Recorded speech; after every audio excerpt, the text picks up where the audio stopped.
नमस्कार दोस्तों, स्वागत है आपका आपके अपने YouTube channel Lakshmi Narayan academy में। दोस्तों, आज हम चर्चा करने वाले हैं शिक्षा का अधिकार, राइट टू एजुकेशन। हम इसमें सारे के सारे जो इम्पोर्टेंट फैक्ट्स हैं वो देखेंगे, जो कि हर एक शिक्षक पात्रता परीक्षा की दृष्टि से काफ़ी महत्वपूर्ण है। तो चलिए दोस्तों शुरू करते हैं। सबसे पहला पॉइंट है निःशुल्क एवं अनिवार्य शिक्षा अधिकार अधिनियम 2009, जिसे हम RTE अधिनियम कहते हैं। जम्मू कश्मीर को छोड़कर संपूर्ण देश में 1 अप्रैल 2010 को लागू किया गया। दोस्तों, इस बिंदु में ये जो समय है 1 अप्रैल 2010 का, ये काफ़ी इंपॉर्टेंट है। सीधा प्रश्न पूछा जा सकता है कि शिक्षा का अधिकार अधिनियम 2009 कब लागू किया गया, तो उसका आंसर होगा 1 अप्रैल 2010। यह अधिनियम 20 जुलाई 2009 को राज्यसभा में पारित किया गया। नेक्स्ट है, यह अधिनियम 4 अगस्त 2009 को लोकसभा में पारित हुआ। उस समय प्रधानमंत्री जो थे वो डॉक्टर मनमोहन सिंह थे और राष्ट्रपति जो थी वो प्रतिभा देवी सिंह पाटिल थी। चलिए अगला पॉइंट देखते हैं। इस अधिनियम के तहत 6 से 14 वर्ष तक के बच्चों को निःशुल्क एवं अनिवार्य शिक्षा का मौलिक अधिकार दिया गया, जो कि देखिए सभी जानते हैं कि जो शिक्षा का अधिकार है वो 6 से 14 वर्ष तक के बच्चों के लिए निःशुल्क एवं अनिवार्य शिक्षा की सुविधा देता है। और इसकी जो इम्पोर्टेंट बिंदु है याद रखने वाला वो ये है कि 86वां संविधान संशोधन के द्वारा संविधान के भाग 3 के अनुच्छेद 21 का यानी 21 का फर्स्ट के अंतर्गत आता है 6 से 14 वर्ष तक के बच्चों के लिए अनिवार्य और निःशुल्क शिक्षा। अगला बिंदु है, इस अधिनियम के तहत भारत में शिक्षा को मौलिक अधिकार के रूप में लागू करने वाला विश्व का 135वां देश बना। मतलब ये जब अधिनियम लागू किया गया उस समय हमारी स्थिति क्या थी कि हम विभिन्न देशों में 135वें स्थान पर पहुंचे जो ये अधिनियम लागू कर चुके। इस अधिनियम के क्रियान्वयन के लिए जो राशि खर्च होगी उसमें से 65% राशि केंद्र सरकार वहन करेगी और 35% राशि जो है वो राज्य सरकार वहन करेगी। मतलब इस अधिनियम को चलाने के लिए विभिन्न राज्यों में क्या होगा कि जो राशि होगी उसका 65% जो भाग होगा वो देगी केंद्र सरकार और 35% जो होगी वो राज्य सरकार उस खर्चे को उठाएगी। इसके अलावा जो पूर्वोत्तर के राज्य हैं उन राज्यों की स्थिति थोड़ी सी अलग है। वहाँ पर क्या होगा, 90% जो है वो राशि वो सेंट्रल गवर्नमेंट देगी और जो 10% है वो राज्य सरकार उसका वहन करेगी।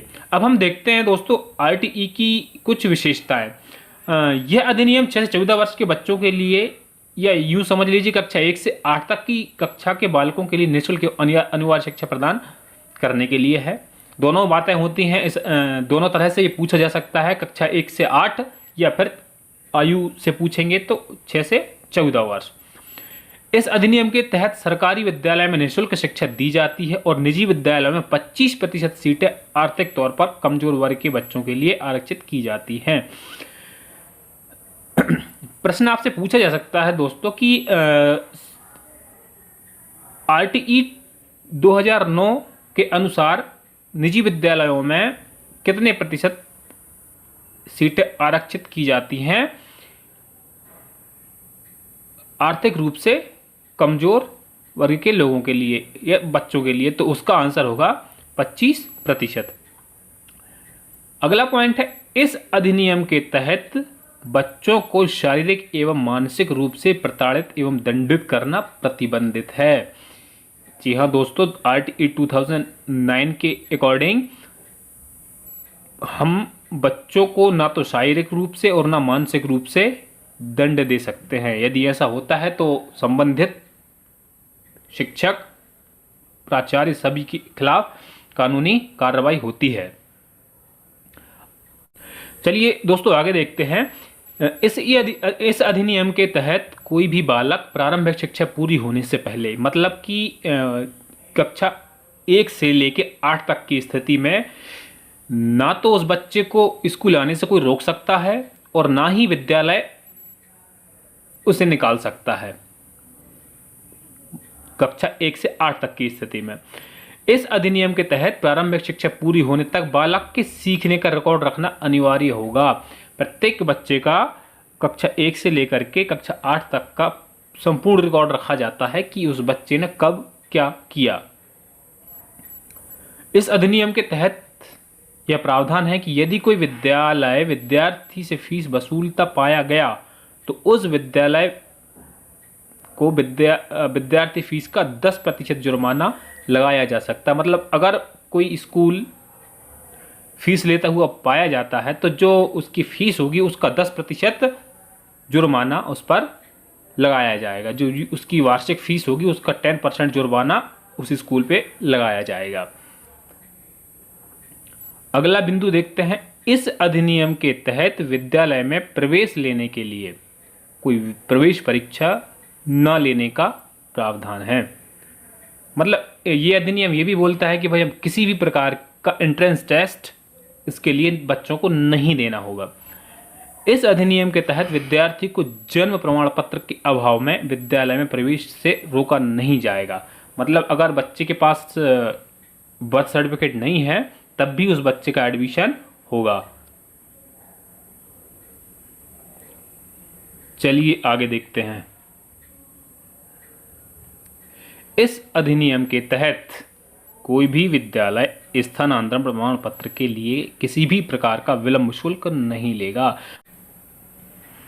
अगला बिंदु है, इस अधिनियम के तहत विद्यालय के विकास, विद्यालय के अनुदान एवं विद्यालय के व्यय आदि का उत्तरदायित्व विद्यालय प्रबंधन समिति का होगा, जिसे हम एसएमसी कहते हैं। वो क्या करती है, सारे स्कूल का मैनेजमेंट यही समिति करती है, विद्यालय प्रबंधन समिति। विद्यालय प्रबंधन समिति में कुल 15 सदस्य होते हैं तथा 50% पद महिलाओं के लिए आरक्षित होंगे। मतलब ये अधिनियम, इसमें ये भी प्रावधान है कि जो शाला प्रबंधन समिति होगी उसमें 15 सदस्य होंगे और उसमें 50% जो सीटें रहेंगी वो महिलाओं के लिए आरक्षित रहेंगी। ये प्रश्न पूछा सकता है कि शाला प्रबंधन समिति में कुल सदस्यों की संख्या होती है तो 15 होती है, और ये भी पूछा सकता है शाला प्रबंधन समिति में महिलाओं को कितने प्रतिशत आरक्षण का प्रावधान है, तो 50%, साधारण सी बात है। अगला बिंदु, प्रारंभिक शिक्षा में शिक्षा का माध्यम मातृभाषा होगा। मतलब जहां कहीं पर भी मातृभाषा अलग होगी तो शिक्षा का माध्यम मातृभाषा ही रहेगा। इस अधिनियम के तहत संपूर्ण प्राथमिक शाला बाल केंद्रित होगी। ये है इंपॉर्टेंट पॉइंट। इस अधिनियम के तहत संपूर्ण प्राथमिक शिक्षा बाल केंद्रित होगी, यानी कि बच्चे को केंद्र में रख करके हमें शिक्षा प्रदान करनी होती है।